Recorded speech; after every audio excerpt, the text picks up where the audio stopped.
भक्त प्रहलाद की कथा। भक्त प्रहलाद को उनके पिता हिरण्यकशिपु ने राम नाम छुड़वाने के लिए अनेकों कष्ट दिए, परंतु अपना उद्देश्य नहीं बदला। भक्त प्रहलाद दृढ़ रहा तो परमात्मा ने पल पल क्षण क्षण रक्षा की। प्रहलाद को अक्षर ज्ञान तथा भक्ति ज्ञान के लिए उनके पिता राजा हिरण्यकशिपु ने शहर से बाहर बनी पाठशाला में भेजा, जहां पर दो उपाध्याय यानी आचार्य, एक साना तथा दूसरा मूर्खा पढ़ाया करते थे, धर्म की शिक्षा दिया करते थे। हिरण्यकशिपु के आदेश से सबको हिरण्यकशिपु नाम जाप करने का मंत्र बताते थे। कहते थे कि राम विष्णु नाम नहीं जपना है या अन्य किसी भी देव का नाम नहीं जपना है। हिरण्यकशिपु हरनाकुश ही परमात्मा है। प्रहलाद भी अपने पिता का नाम जाप करते थे। यदि कोई हिरण्यकशिपु के स्थान पर राम राम या अन्य नाम जो प्रभु के हैं जाप करता मिल जाता तो उसे मौत की सजा सबके सामने दी जाती थी। पाठशाला के रास्ते में एक कुम्हार ने मटके पकाने के लिए आवे में रखे थे, लकड़ी तथा उपलों से ढक रखा था। सुबह अग्नि लगानी थी। रात्रि में एक बिल्ली ने अपने बच्चे उसी आवे मटके पकाने का स्थान में एक मटके में रख दिए। प्रातःकाल बिल्ली अन्य घर में भोजन के लिए चली गई। कुम्हार ने आवे को अग्नि लगा दी। आग प्रबल होकर जलने लगी। कुछ समय पश्चात बिल्ली आए और अपने बच्चे को आपत्ति में देखकर म्याऊं म्याऊं करने लगी। कुम्हारी को समझते देर ना लगी। वह भी परमात्मा से अर्ज करने लगी और रोने लगी, हे प्रभु, हे राम, हमारे को महापाप लगेगा, इस बिल्ली के बच्चों की रक्षा करो। बार बार यह कहकर पुकार कर रही थी।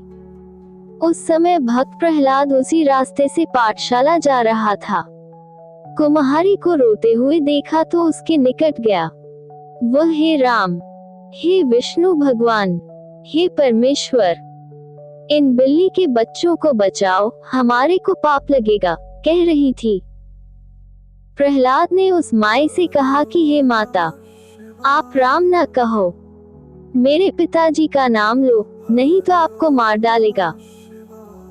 कुम्हारी ने बताया कि इस आवे में बिल्ली के बच्चे रह गए हैं, हमारे को पता नहीं चला। भगवान से इन बच्चों की सुरक्षा के लिए प्रार्थना कर रही हूँ।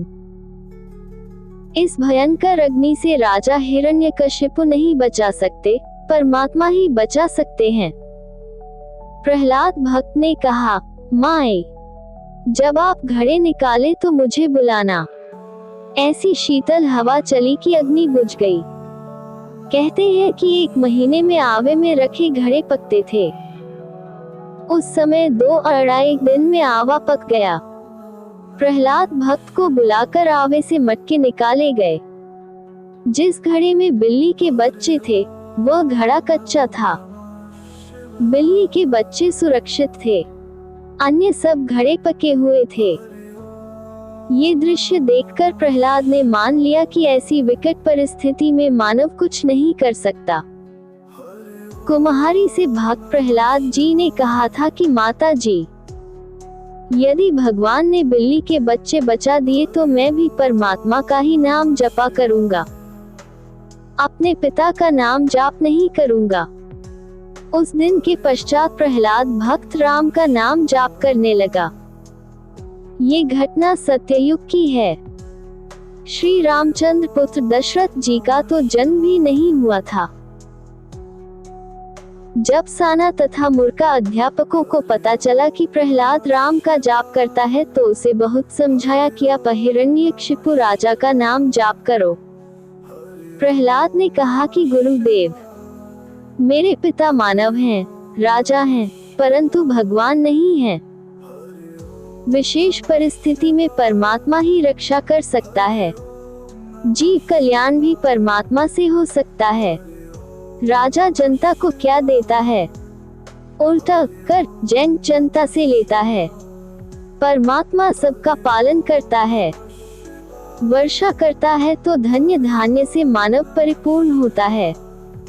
राजा होना अनिवार्य है, परंतु अन्याय नहीं होना चाहिए। राजा कानून व्यवस्था बनाने के लिए बनाया जाता है। प्रजा की बदमाशों से सुरक्षा करना राजा का परम कर्तव्य है। राजा को परमात्मा की भक्ति से ही राज्य प्राप्त होता है। राजा यदि प्रजा को तंग करता है तो परमात्मा उसे दंड देता है, नरक में डालता है, फिर पशु पक्षियों की योनियों में कष्ट उठाता है। इसलिए राजा को भी परमात्मा का नाम लेना चाहिए, परमात्मा से डरकर काम करना चाहिए। साना ने कहा, राजकुमार, आप हमारे शिष्य हैं, गुरु नहीं। आप हमें शिक्षा दे रहे हो। प्रहलाद ने कहा, क्षमा करो गुरुदेव, मैं आपको शिक्षा नहीं दे रहा, राजा का धर्म बता रहा हूँ। मूर्खा पांडे ने कहा, हे राजकुमार, ये ज्ञान आपको किसने करवाया? प्रहलाद ने कहा, गुरुदेव, मुझे पिछली याद ताजा हो गई है। जब मैं माता के गर्भ में था, नारद जी मेरे पास आए थे। सूक्ष्म रूप बनाकर उन्होंने मुझे परमात्मा की महिमा तथा मानव कर्तव्य बताया था। मुझे नाम भी जाप करने को दिया था। अब मैं वही जाप किया करूंगा। साना मूर्खा पंडितों ने राजा को बताया कि आपका पुत्र राम का नाम जाप करता है, हमारी बात नहीं मानता। हम शिक्षा देते हैं तो हमारे को ही ज्ञान सुनाने लगता है। हिरण्यकशिपु ने बुलाकर राम का नाम न जपने को कहा तो प्रहलाद ने स्पष्ट कहा, पिताजी, परमात्मा ही समर्थ है। प्रत्येक कष्ट से परमात्मा ही बचा सकता है, मानव समर्थ नहीं है। यदि कोई भक्त साधना करके कुछ शक्ति परमात्मा से प्राप्त कर लेता है तो वह सामान्य व्यक्तियों में तो उत्तम हो जाता है, परंतु परमात्मा से उत्तम नहीं हो सकता। परमात्मा ही श्रेष्ठ है, वही समर्थ है। ये बात भक्त प्रहलाद से सुनकर अहंकारी हिरण्यकशिपु क्रोध से लाल हो गया और नौकरों सिपाहियों से बोला कि इसको ले जाओ मेरी आंखों के सामने से और जंगल में सर्पों में डालाओ। सर्प के डसने से यह मर जाएगा। ऐसा ही किया गया, परंतु प्रहलाद मरा नहीं, सर्पों ने डसा नहीं, आराम से सो रहा था। सुबह धूप से बचाने के लिए सर्प प्रहलाद भक्त पर अपने फन फैलाकर छाया किए हुए थे। राजा ने कहा कि जाओ जंगल से शव उठा लाओ। सिपाही गए तो प्रहलाद सुरक्षित था। सर्प इधर उधर चले गए। सिपाहियों ने सब देख लिया था। प्रहलाद को मरा जान उठाने लगे तो प्रहलाद अपने आप उठ खड़ा हुआ। प्रहलाद की आयु 10 वर्ष थी। फिर पर्वत से फेंकवाया। प्रहलाद फूलों के घने पौधों के ऊपर गिरा, मरा नहीं। फिर प्रहलाद की बुआ होलिका अपने भाई हिरण्यकशिपु की आज्ञा से चिता के ऊपर प्रहलाद जी को गोदों में लेकर बैठ गई। होलिका के पास एक चद्दर थी। उसको ओढ़कर यदि अग्नि में प्रवेश कर जाए तो जलता नहीं था। उस चद्दर को ओढ़कर अपने को पूरा ढककर प्रहलाद को उससे बाहर गोदों में बैठा लिया। कहा, बेटा देख, मैं भी तो बैठी हूँ, कुछ नहीं होगा तेरे को। अग्नि लगा दी गई। परमात्मा ने शीतल पवन चलाए, तेज आंधी आई। होलिका के शरीर से चद्दर उड़कर प्रहलाद भक्त को पूरा ढक लिया। होलिका जलकर राख हो गई। भक्त को आंच नहीं आई। प्रहलाद जी का विश्वास बढ़ता चला गया। ऐसे ऐसे 84 कष्ट भक्त को दिए गए, परंतु परमात्मा ने भक्त के विश्वास को देखकर उसकी दृढ़ता से प्रसन्न होकर उसके पतिव्रत धर्म से प्रभावित होकर प्रत्येक संकट में सहायता की। हिरण्यकशिपु ने श्री ब्रह्मा जी की भक्ति करके वरदान प्राप्त कर रखा था कि मैं सुबह मरूं न शाम मरूं, दिन में मरूं न रात्रि में मरूं, 12 महीने में से किसी में ना मरूं, न अस्त्रा शस्त्रा से मरूं, पृथ्वी पर मरूं न आकाश में मरूं, न पशु से मरूं, न पक्षी, न कीट से मरूं, न मानव से मरूं। न घर में मरूं, न बाहर मरूं। हिरण्यकशिपु ने प्रहलाद को मारने के लिए एक लोहे का खंभा अग्नि से गर्म करके तथा तपाकर लाल कर दिया। प्रहलाद जी को उस खंभे चपसंत के पास खड़ा करके हिरण्यकशिपु ने कहा कि क्या तेरा प्रभु इस तपते खंभे से भी इससे तेरी जलने से रक्षा कर देगा। हजारों दर्शक यह अत्याचार देख रहे थे। प्रहलाद भक्त भयभीत हो गए कि परमात्मा इस जलते खंभे में कैसे आएगा। उसी समय प्रहलाद ने देखा कि उस खंभे पर बालू की लीक भूरे रंग की छोटी छोटी चींटियां पंक्ति बनाकर चल रही थी, ऊपर नीचे आ जा रही थी।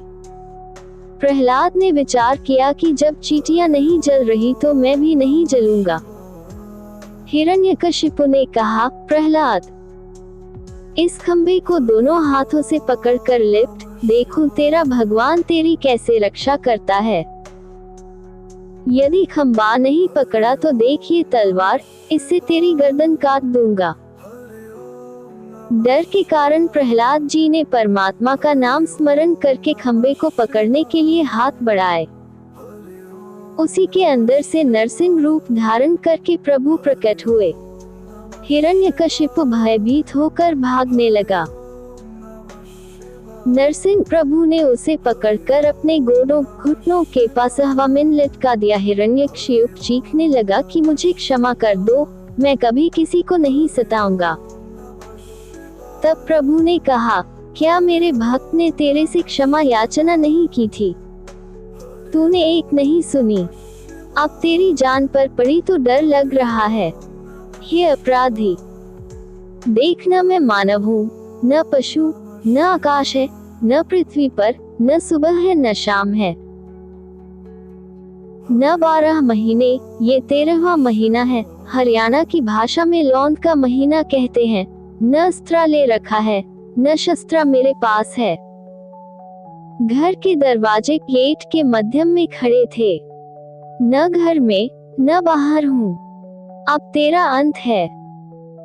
ये कहकर नरसिंह भगवान ने उस राक्षस का पेट फाड़कर आंतें निकाल दी और जमीन पर उस राक्षस को फेंक दिया। प्रहलाद को गोदी में उठाया और जीभ से चाटा, प्यार किया। उस नगरी का राजा प्रहलाद बना। विवाह हुआ, एक पुत्र हुआ जिसका नाम बेलोचन विरेचन रखा। उस बेलोचन का पुत्र राजा बलि हुआ, जिसने अश्वमेघ यज्ञ की थी, जिसमें परमात्मा 52 बौना रूप बनाकर एक ब्राह्मण के रूप में आए और 3 पैठ कदम जमीन दान में मांगी थी।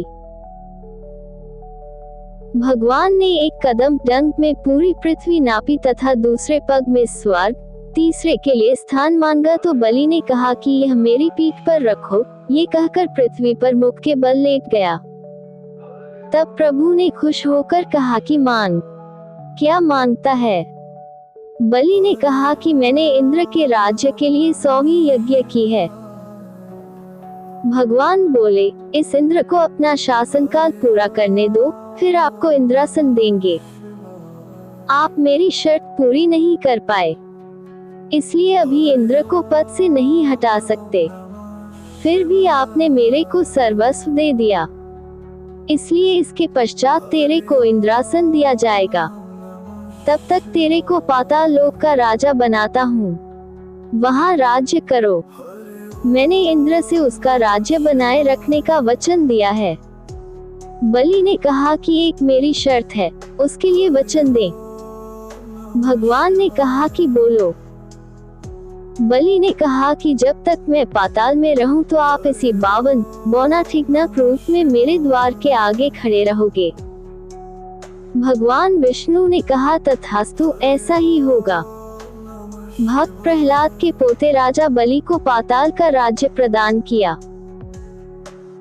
भक्त प्रहलाद जी अपने धर्म कर्म पर डटे रहे, यानी पतिव्रता धर्म का पालन करके अटल रहे, तो परमात्मा ने सहायता की। जब तक सूरज चांद रहेगा, महापुरुषों का नाम रोशन रहेगा। हमारे चैनल को लाइक करें और सब्सक्राइब करें और कमेंट करना ना भूलें।